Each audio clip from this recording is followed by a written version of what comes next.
Manipis, minsan, ew, madungis, pero masarap. Mwah, ikis. Sexy time na. Sexy Mega! Yes, friend, ngayon ay April 2. Isang araw pagkatapos ang April Fool's Day. Ngayon, ha? Kapag lahat ng sinabi sa'yo, nabanggit sa'yo ng mga tao sa paligid mo kahapon, hindi pa nila binabawi ngayon. Ako na nagsasabi sa'yo, kabahan ka. Lalo na pag sinabi ng girlfriend mo, "Love, I think I'm pregnant." Ay, ikaw naman, si tanga, hindi, April Fools lang yan. April 2 na ngayon at hindi niya pa binabawi. Patay ka. May laman talaga. O, di naman kaya yung mga April Fool's joke ng mga boss nyo. Our company has decided, no, na mag-file ng bankruptcy, magsasara na tayo. Eh kayo mga empleyado, ay, April Fool's Day joke tong si boss. Eh April 2 na. Ano, binawi ba? Nagsabi ba na, it's a prank? Ngayon, pag hindi binawi, ay patay tayo dyan. Yan ang sinasabi ko sa'yo. At syempre, dun sa mga sanay naman na laging niloloko, laging pinaprank, laging gina-joke. Ano bang feeling ng laging niloloko? Hindi ko si alam eh. Ay nako. Ayan, isang araw pagkatapos ng ng mga prank ninyo, nag-joke din kami niyan kahapon. Sabi namin magano muna kami, temporary off-air. May suspension.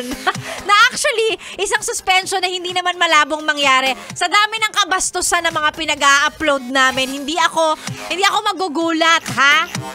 Usapan pa lang ni Maria tsaka ni Laika, puro, ay nako. Kung meron mang darating dito at magsasabing suspended muna kayo mga 3 days. Okay. Okay lang siguro masasabi. Okay po, sige po. Tanggap namin. Eh kayo rin kasi. Kayo rin eh. Gusto nyo kasi puro ganyan. Double meaning. Kasalanan nyo. Pinasa sa iba. Ay nako, bago tayo magtuloy-tuloy, of course, bago magtuloy-tuloy sa pagsa-sound trip mo sa kung ano man ang ginagawa mo sa mga oras na to, eto muna, magbasa muna tayo ng mga pa-shoutout natin. Yung mga nakikinig sa atin mula pa kaninang alas 6 ng umaga, tuloy-tuloy hanggang mamayang hating gabi kay Biboy Bibo. Oy, maraming salamat ha. Na-appreciate namin yan. Gaya nga na lagi kong sinasabi, ang dami mo naman pwedeng gawin. Pwede ka manood. Pwede ka nga mag-YouTube. Pero pinili mong mag-radyo at naka-Yes FM ka. Maraming salamat sa'yo. Yan. Ito, magbasa tayo. Si GJ Pulido. Sexy Megan, pa-shoutout naman yung tropang Toda Max. Mga Grab driver na sila George Cordovilla, Rolen Miro, at lahat ng iba pang miyembro namin. Solid listener po mula day 1 ko sa Grab car. More power sa Yes FM. O diba? Ang sarap basahin, ang sarap marinig. Kahit na alam ko minsan binobola nyo lang naman ako para mabati kayo. Pero okay lang, tatanggapin ko yung mga pangbobola na yan. Nakaka-motivate ba? Nakaka-motivate na pumasok ulit bukas. Kasi alam kong marami kayong nakikinig.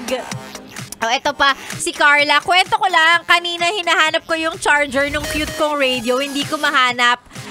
Pero ibang radio na hanap ko. Oh, at ang radyo niya naka 101.1 Yes FM. May malaki pala silang radyo at nakikinig sa mga oras na to. Hi sa'yo, Carla. Si John Cell, sabi niya, pa-shoutout naman sa asawa kong si June Mugar. Maraming salamat sa pakikinig. Si Alfred Marcelino at mga kapwa niya pedicab drivers dyan sa Valenzuela. Hello, si Archie Dizon Watiwat. Pati si Enrico. Ayan. Hello sa iyo. Sabi niya, hindi mo naman ako binabati. Eto na, Enrico Asuncion, binati na kita. Huwag ka na magtampo. Tampong pururot.